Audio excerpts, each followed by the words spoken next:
texto de Salmo, capítulo de número 133. É um texto muito conhecido.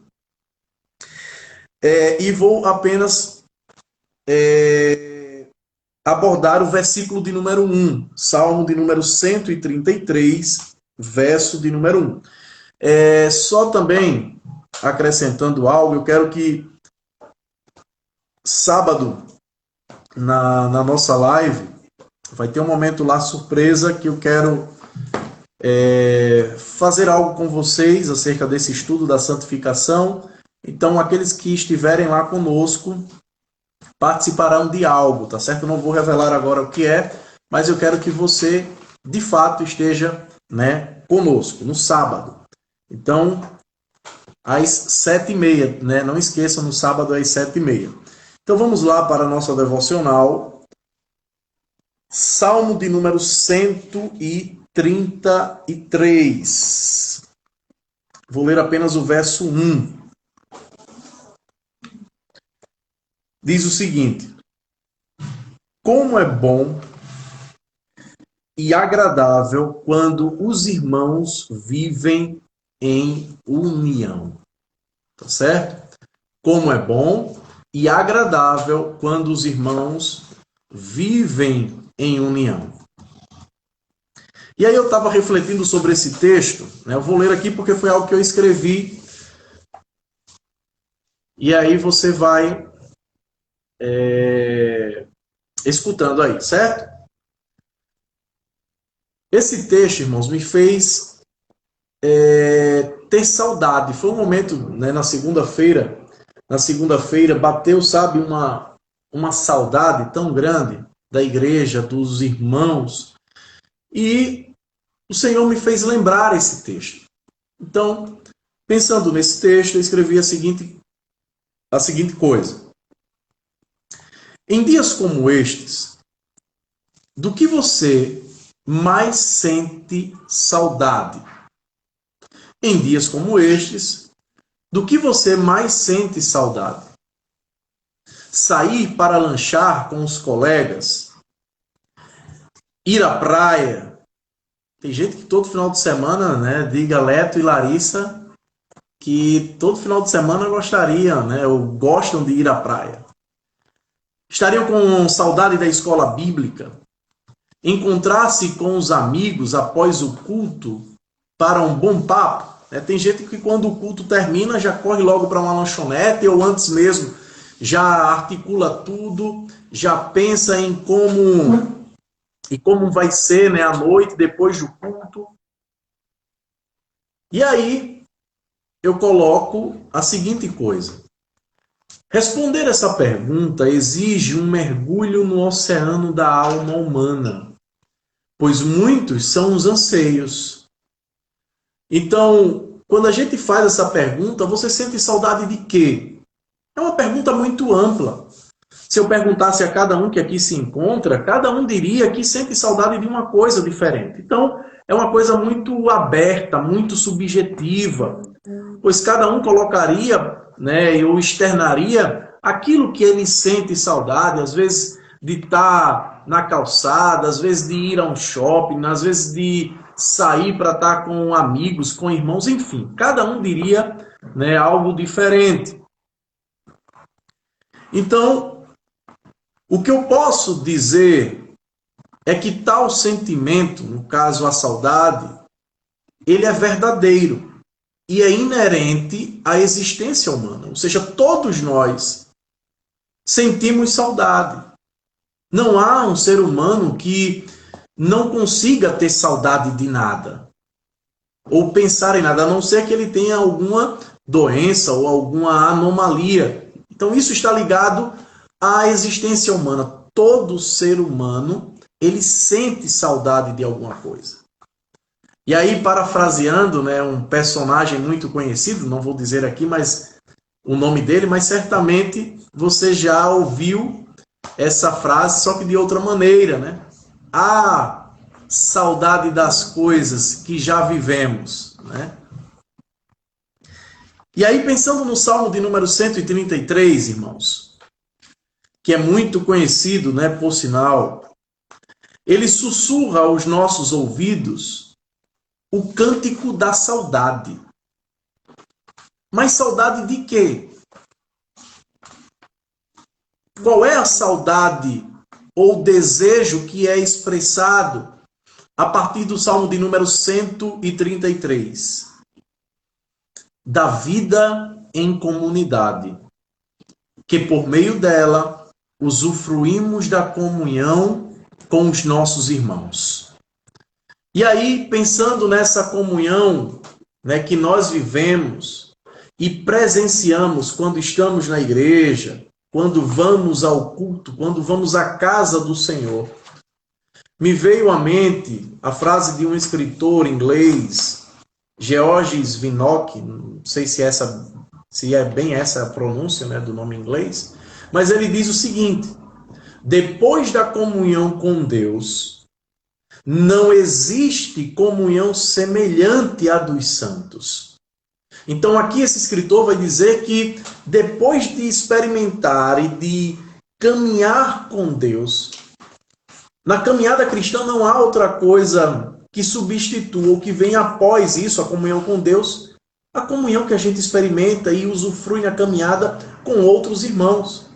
Então é muito bom a gente fazer amigos, é muito bom a gente ter amigos, pessoas com as quais podemos caminhar, conversar, contar os nossos dilemas, chorar, né, aquilo que nos aflige, aquilo que tira a nossa paz. Então é muito bom a gente poder contar com pessoas queridas e que com elas nós podemos caminhar e contar, né?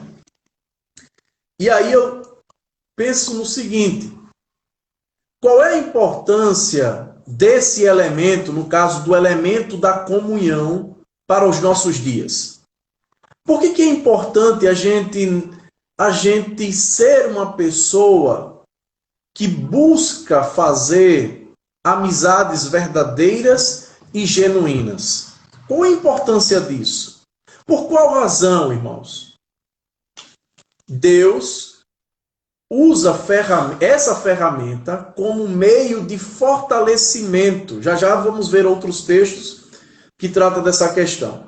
Então Deus usa essa ferramenta, que é a ferramenta da comunhão, como um meio de fortalecimento e encorajamento do seu povo.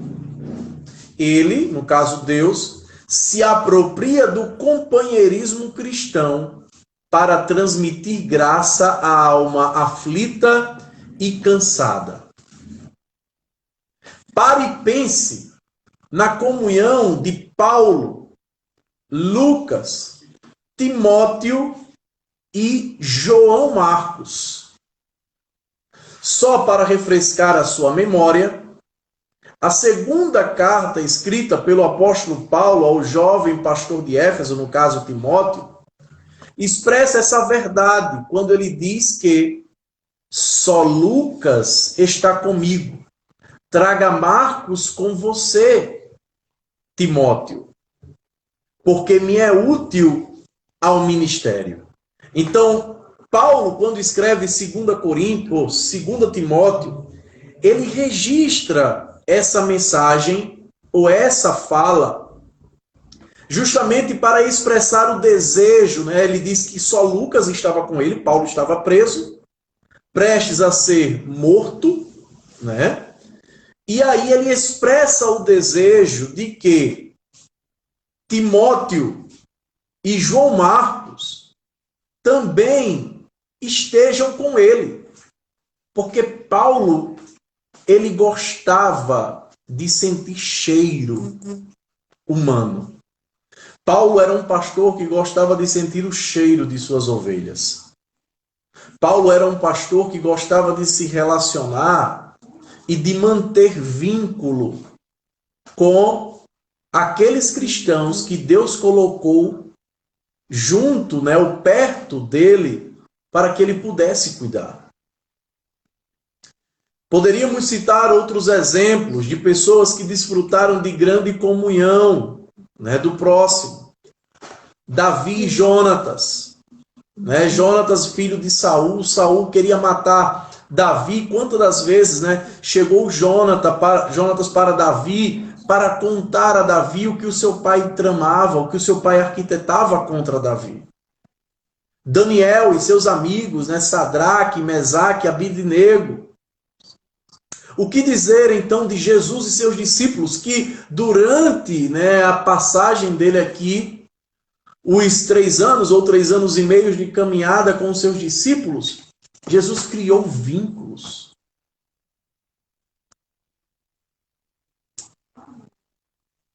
Então, irmãos, nós precisamos sim parar para pensar sobre a comunhão, né, com os nossos irmãos.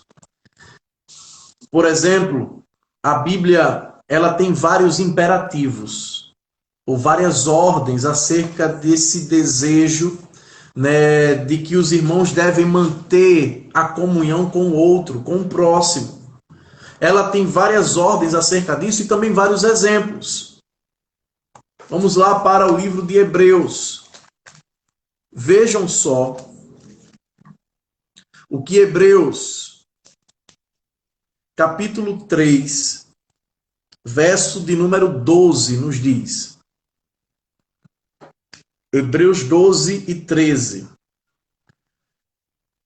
Cuidado, irmãos, para que nenhum de vocês tenha coração perverso e incrédulo, que se afaste do Deus vivo. Ao contrário, olha só a exortação do apóstolo Paulo.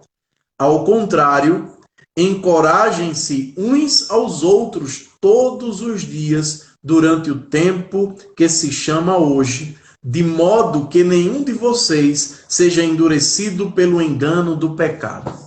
Então percebam aqui nesta exortação, né, do autor aos Hebreus, ele fala sobre o cuidado que nós devemos ter e como o companheirismo cristão ele pode ser útil e revigorante para cada um de nós. Por quê? Porque, como ele diz aqui no verso de número 13, ao contrário, encorajem-se. Ele está falando aqui de uma ação que é mútua. Eu dou e também recebo. Eu pratico e também recebo esse encorajamento. E ele vai nos colocar diante do motivo, né, da preocupação dele. Pois ele segue dizendo, ó, durante o tempo que se chama hoje. Então, quando é que a gente deve fazer isso? Quando é que nós devemos encorajar uns aos outros? Todos os dias. De modo que, olha só, aqui ó, ele vai dizer que nenhum de vocês seja endurecido pelo engano do pecado.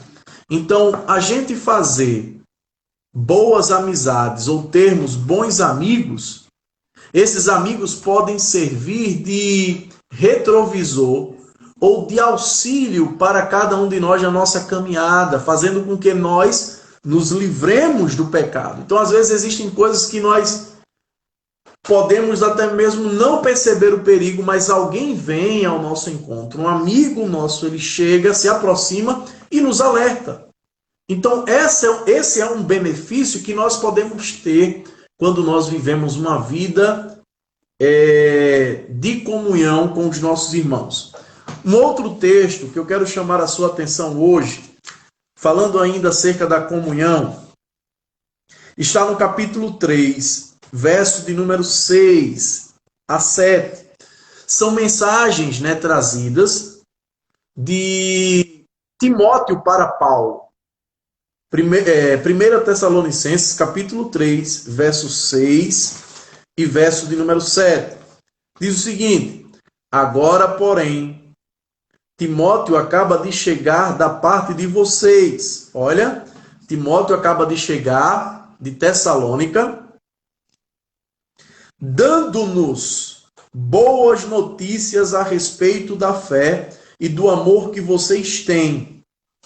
Ele nos falou que vocês sempre guardam boas recordações de nós, desejando ver-nos assim como nós queremos vê-los. Por isso, irmãos, em toda nossa necessidade e tribulação, ficamos animados quando soubemos da sua fé. Olha só que interessante. Diante de tanta notícia ruim que nós recebemos nesses últimos dias e diante como eu posso dizer, diante da possibilidade até mesmo de nós sermos transmissores de notícias ruins. Porque percebam aqui, Timóteo trouxe uma notícia boa. Trouxe uma notícia boa. Diferentemente lá de Jó, que o correspondente, traz notícias ruins para ele. Aqui já é diferente. Paulo teve o auxílio do Senhor em receber uma notícia boa. E qual é a notícia boa, irmãos, que ele recebe? Ele recebe a notícia do progresso, da caminhada na fé desses irmãos, do crescimento desses irmãos em Cristo Jesus. E aqui a gente pode aprender duas coisas, De maneira indireta, eu diria que a gente pode aprender que nós precisamos ter cuidado com aquilo que levamos para o outro. Nós precisamos ter cuidado com aquilo que espalhamos, para outras pessoas. Às vezes a gente não tem a sabedoria, de colocar, usando a linguagem bíblica agora, uma linguagem, do livro de Tiago, freio na nossa língua. E às vezes a gente acaba espalhando ou disseminando, histórias, conversas que não edificam. E ao invés de a gente trazer conforto, encorajamento, fortalecimento para outros, a gente acaba dividindo o corpo, destruindo o corpo.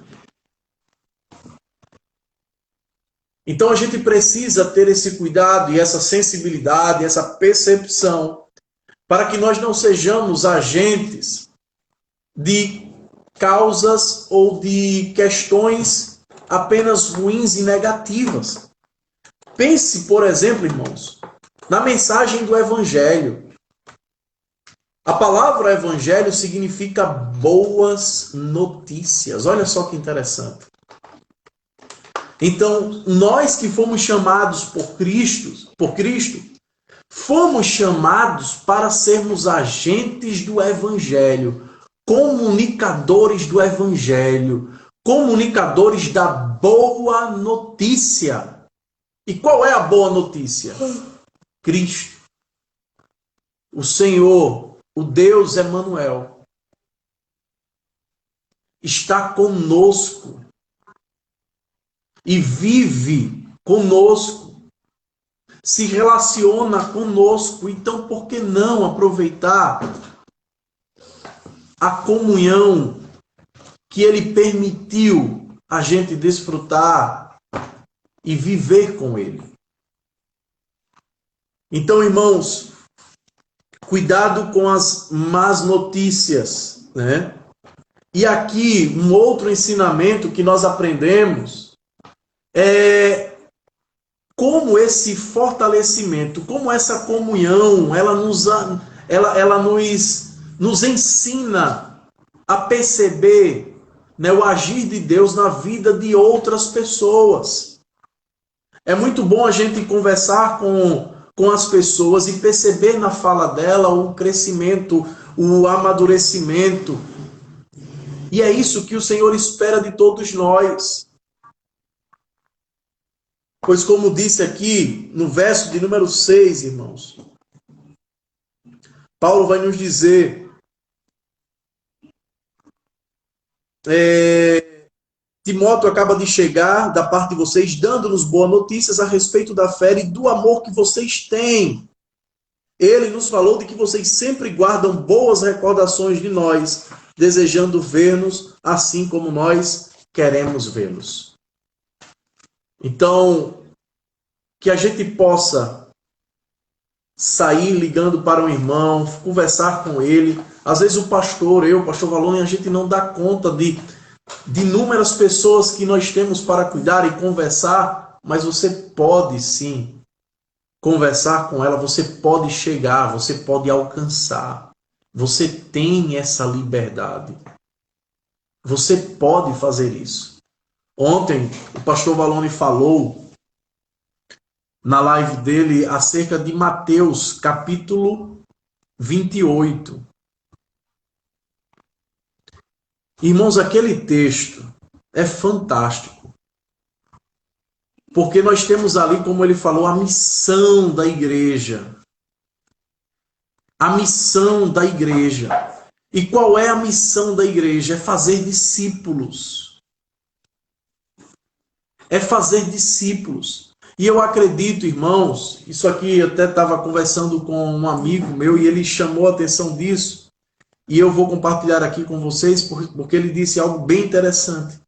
Ele disse: Emanuel, já parou para pensar que o discipulado, ou se nós, enquanto igreja, dessemos a verdadeira importância para o discipulado, quanto?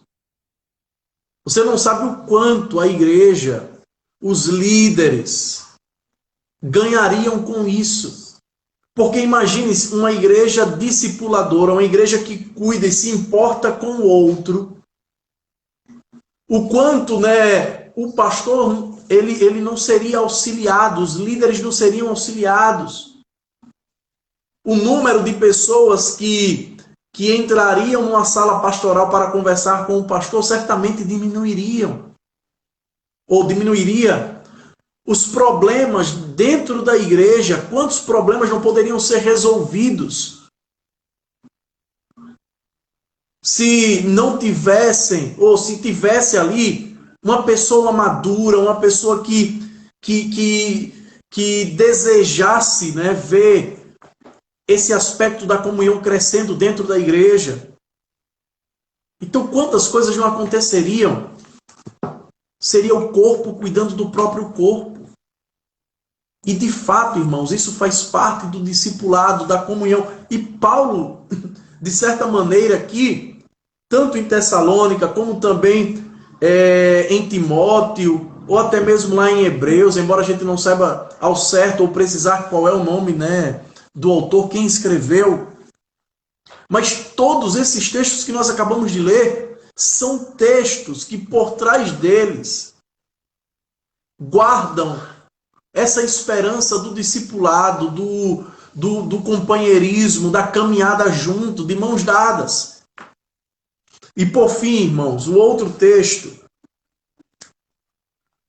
que eu gostaria de ler com vocês, que seria também um benefício, se encontra no livro de Atos.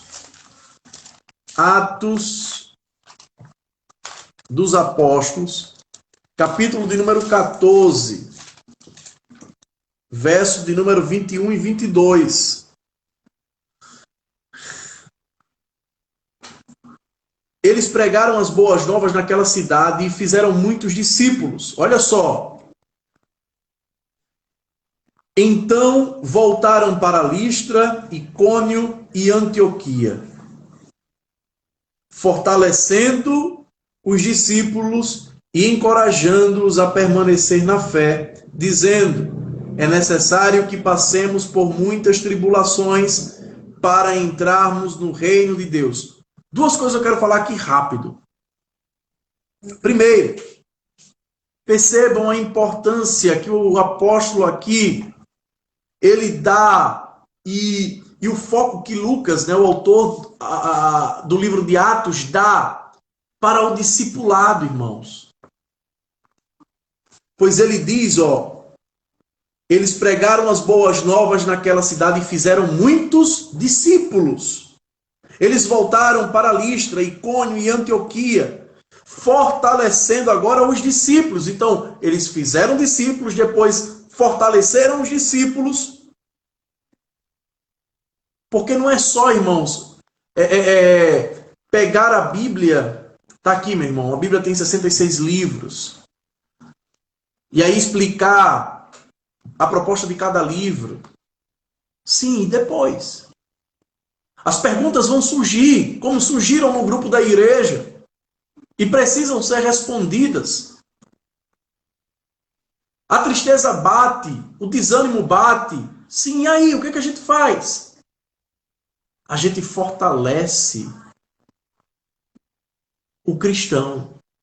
Então, quando alguém se torna discípulo de Cristo, o que é que a gente faz com este alguém? Está aqui, irmãos. A gente fortalece uns aos outros. E é isso que o texto está nos dizendo aqui, nos revelando. Então, que a gente não possa fazer discípulos de Cristo, mas que a gente também possa fortalecer os discípulos de Cristo. E como é? Por meio de quê que nós fortalecemos os discípulos? Através da palavra. Compartilhando a palavra. Levando a palavra. Então, irmãos, para encerrar, com base nisso, a quem você pode ser útil hoje? Lembre-se de pessoas queridas e seja intencional. Ligue, envie mensagens, estabeleça uma conexão com elas. E aí, preste atenção agora. O salmo que nós lemos, o salmo de número 133, voltando agora para o início, é um salmo de peregrinação. Era cantado enquanto os peregrinos se dirigiam a Jerusalém. Da mesma maneira, tenha em mente que você também é peregrino nesta terra. E a caminhada cristã se faz de mãos dadas com o Criador e com o próximo. A comunhão é um meio que temos para aliviar e compartilhar as nossas cargas até aquele grande dia. Somos um corpo.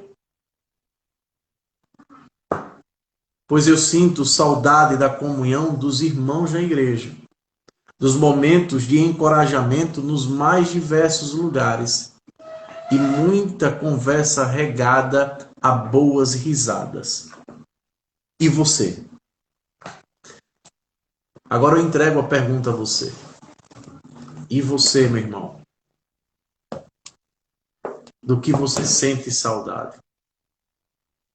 O que faz o teu coração bater mais forte e pulsionar? E na noite de hoje eu quero deixar como proposta: lembre-se da comunhão com seus irmãos. Lembre-se da comunhão com os santos, com aqueles que o Senhor salvou e permitiu você conviver ou viver perto destes. Então eu quero agradecer desde já a todos vocês por este momento, por esta oportunidade que tivemos aqui de compartilhar a palavra.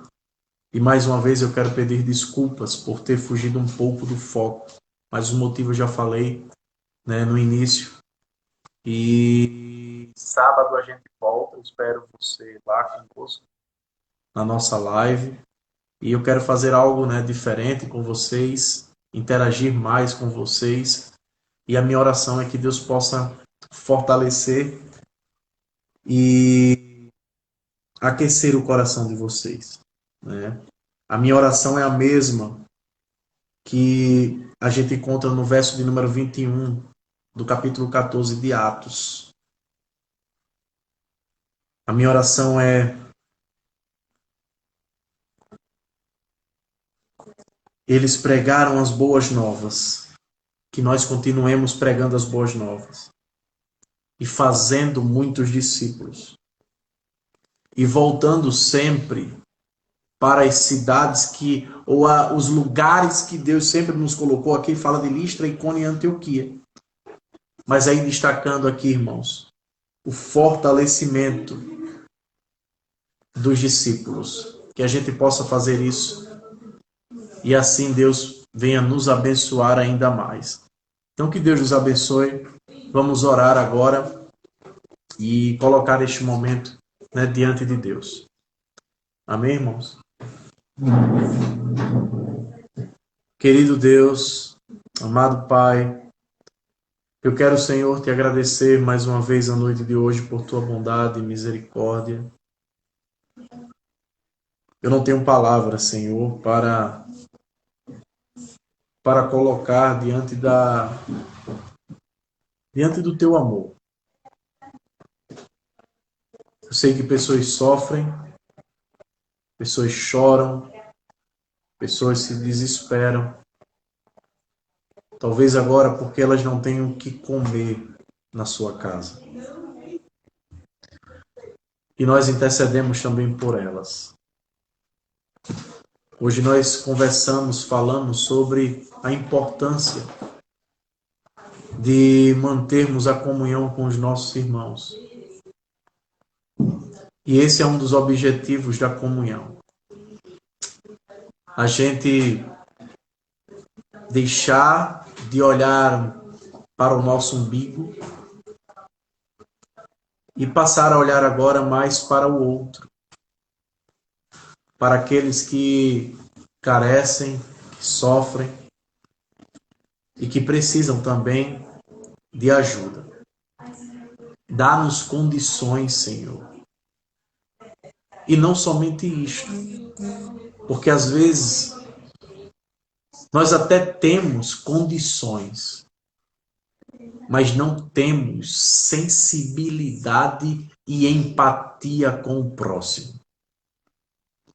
Perdoa-nos, Senhor. Tem misericórdia dos nossos pecados, do egoísmo, da avareza, do individualismo. Senhor, tudo isso revela o quão pobre e miserável nós somos, seres falidos, e aponta para Ti, porque nós precisamos de Ti. E quando nós nos relacionamos contigo, Senhor, muda a nossa visão. Faz com que nós tenhamos mais sensibilidade e sejamos mais generosos. Assim, Deus, eu te peço por todos aqui desta live, amanhã pela vida do pastor Valone, que também nos trará uma mensagem de encorajamento, como ele nos trouxe ontem, nos desafiando na missão.